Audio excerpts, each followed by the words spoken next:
नीतीश कुमार और तेजस्वी यादव के बीच लगातार दूरी बढ़ती जा रही है। अटकलें लगाई जा रही है कि नीतीश कुमार फिर से पाला बदल सकते हैं। हाल के दिनों के घटनाक्रमों पर गौर करें तो ऐसे संकेत मिलते हैं कि बिहार में कभी भी खेला हो सकता है। किसी भी वक्त नीतीश और तेजस्वी की राहें जुदा हो सकती हैं। आखिर क्यों बिहार में सियासी भूकंप की आहट महसूस की जा रही है, रिपोर्ट के जरिए समझिए।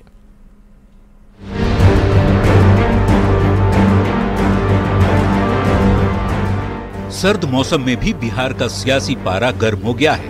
नीतीश कुमार के लगातार बदलते तेवर से बिहार में अटकलों का बाजार गर्म है। संभावना जताई जाने लगी है कि कभी भी बिहार में सियासी खेला हो सकता है। आखिर क्यों सियासी कयास लगाए जा रहे हैं, तो गुरुवार को बिहार में हुई 4 बड़ी सियासी हलचल इसकी वजह हैं। पहला, लालू प्रसाद की बेटी रोहिणी आचार्य का आपत्तिजनक पोस्ट। दूसरा, राहुल गांधी की न्याय यात्रा में शामिल नहीं होने का नीतीश का ऐलान। तीसरा, 4 फरवरी को पीएम के बिहार दौरे के दिन नीतीश का झारखंड दौरा रद्द करना। और चौथी वजह सुशील मोदी का बयान, जिसमें वो कहते हैं कि केंद्रीय नेतृत्व नीतीश पर जो फैसला लेगा उसके साथ है। सबसे पहले आरजेडी अध्यक्ष लालू प्रसाद की बेटी रोहिणी आचार्य ने सोशल साइट एक्स पर एक के बाद एक 3 पोस्ट कर डाले।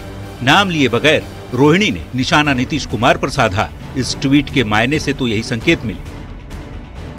ये बात और है कि कुछ घंटे बाद विवाद बढ़ने पर रोहिणी ने अपने एक्स अकाउंट से पोस्ट डिलीट कर दिया। रोहिणी आचार्य के ट्वीट के बाद नीतीश कुमार ने राहुल गांधी की 29 जनवरी को सीमांचल में न्याय यात्रा में शामिल नहीं होने का ऐलान कर दिया। इस बड़ी खबर के ठीक बाद बीजेपी नेता सुशील मोदी का बहुत बड़ा बयान सामने आया। न्यूज 18 के कैमरे पर सुशील मोदी ने कहा कि नीतीश कुमार को लेकर बीजेपी केंद्रीय नेतृत्व का जो फैसला होगा वो उसके साथ है। यहाँ तक आम कार्यकर्ताओं की भावना का सवाल है, तो न तो 2017 में आम कार्यकर्ता इस पक्ष में था कि नीतीश जी से गठबंधन हो, और न 2024 में इस पक्ष में है। लेकिन ऑल इंडिया पार्टी है। अब अगर ऑल इंडिया पार्टी को निर्णय करती है किसी भी राज्य के बारे में, तो स्वाभाविक है कि राज्य का जो नेतृत्व उसको स्वीकार करना होगा। बता दें कि सुशील मोदी इससे पहले लगातार ये बयान देते रहे कि नीतीश के लिए बीजेपी में दरवाजे बंद हो चुके हैं। अब सुशील मोदी के बयान के ठीक कुछ देर बाद नीतीश कुमार ने 4 फरवरी को पहले से प्रस्तावित अपना झारखंड दौरा रद्द कर दिया। खास बात ये कि 4 फरवरी को ही प्रधानमंत्री नरेंद्र मोदी बिहार के दौरे पर आने वाले हैं। पूर्वी चंपारण के सुगौली में पीएम अरबों की विकास योजनाओं की सौगात देने वाले हैं। एक ही दिन में फटाफट 4 बड़े सियासी हलचल ने प्रदेश की सियासत को गरमा दिया।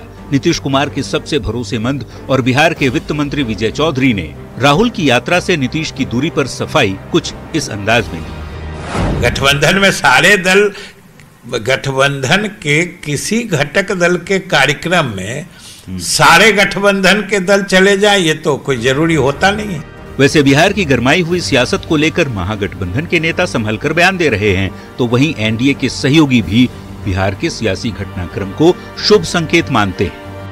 इतना तो सबको पता है कि आदरणीय लालू प्रसाद जी, श्री तेजस्वी यादव जी और हमारी पार्टी ने कभी भी विचारों से समझौता नहीं किया है। भारतीय जनता पार्टी के खिलाफ मजबूती के साथ, चट्टानी एकता के साथ सब लोग मिलकर के लड़ रहे हैं। कहीं न कहीं ग्रह का चक्र है, इंडिया गठबंधन पर ग्रह है, और 31 जनवरी के पहले कुछ न कुछ अनहोनी चीज होगा और जो बिहार के हित के लिए अच्छा होगा। सियासी घटनाक्रम इस बात की ओर इशारा कर रहे हैं कि कुछ तो सियासी खिचड़ी पक जरूर रही है। बिहार बीजेपी के अध्यक्ष सम्राट चौधरी अचानक से दिल्ली रवाना हो गए। तेजी से पल पल बदल रहे सियासी घटनाएं बिहार में किसी बड़े सियासी बदलाव की ओर इशारा जरूर कर रही है। Bureau report, news 18।